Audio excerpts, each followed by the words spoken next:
Joining us now in studio is the managing editor of Forbes Africa, my colleague Chris Bishop. Chris, always great to have you, and congratulations. Thank you very much. On your successes, launching Forbes Africa. Let's see the cover. Oh, it's the cover here, and very eye-catching one. Very good. Apparently his wife was quite pleased with that cover. Yes, well, I think it was a nice cover. We'll talk about that in a second. But, all right. Let's get on with it now. Forbes, I think we know Forbes mostly for their rich lists and how they track and profile successful people the world over. I know that's what you're going to do as well, but how are you going to add to the magic? How are you going to make this stand out as a truly African product? Well, I think what we're going to do is already we started building it with the first edition, is getting that depth of coverage from people who live and work in the countries they're reporting on, the people they're reporting on. I think that is what is going to sell this magazine, this Pan-African interest, where people on the ground are telling the stories, and they can give us an insight that you and I, we might read the papers, we might read the wires, but people living in a country working in, say, a Rwanda or a Ghana, are going to tell us a lot more. And I think that is the sort of intelligence and inside information people are looking for. So authenticity of people's views. There are lots of business content publications that have sprung up in Africa, and a lot of them rely on results from listed companies, information coming out of their various stock exchanges, forecasts coming out of the World Bank, the IMF, the African Development Bank, and then of course the profiling of public figures. You're also going to use those sources, but there is a sense that you need to go beyond that. There needs to be a little bit more depth and distinction. Analytically, how are you going to go about it? Well, I think one of the things that we're going to concentrate on as well, which I think is going to sell it, is not just the names and the rich list, but also how people made their money. We are going to be talking, obviously, about government policy in some cases, but sometimes the unintended consequences of government policy. But mainly what we want to do is give people ideas, so that when they pick up this magazine, they can take something from that and say, yeah, okay, I think I can perhaps do something in my own life, maybe in a small way, to change their life. What's going to make you cutting edge? Because, of course, we talk about the rich list, and that's what really sets Forbes apart, is that they can identify who they believe are the pioneers and the trendsetters. And then if you make it on that rich list, you know you've made it. How are you going to add to that sort of thing? Well, what we're doing here is trying to get scientifically researched rich lists. We've got a full-time economist working with us, and we've got a small team of researchers which we're steadily adding to.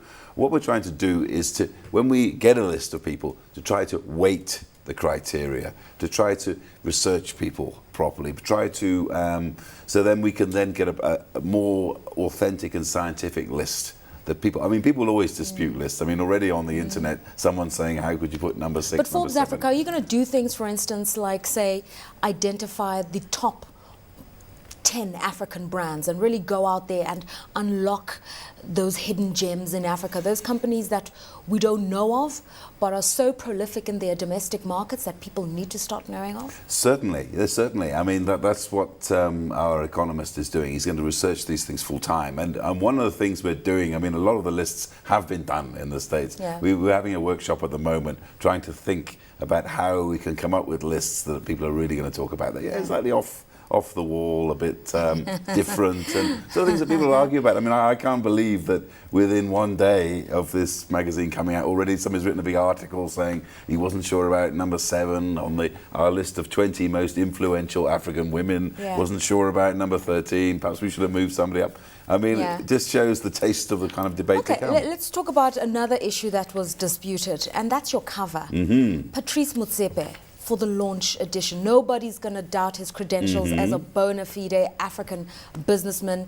But people are saying his story's already been told. Why go with the predictive? Okay. No, we thought a number of things. One, obviously, he's not only known in Southern Africa, he's known across the entire continent, number one. Number two, he's one of the richest people in the continent. Number three, what really sort of turned it for us was the fact that at the moment he's spoken out about nationalisation, which is a big issue across the continent. And recently, he's been in the public eye quite a lot, speaking about nationalisation. He gave us a fairly strong angle on that one. So we thought, well, a lot of people will be interested to read what he has to say. So currency and currents. And currency, and just that bit of news about current affairs, and I think it's quite nice. What about market conditions? I found it interesting when Sid Wahi, who's handling your distribution, raised the point, why go to print at a time when everybody's going digital, at a time when advertisers are not so convinced with broadsheets and magazines? Well, no, I think that the print market is very, very difficult at the moment.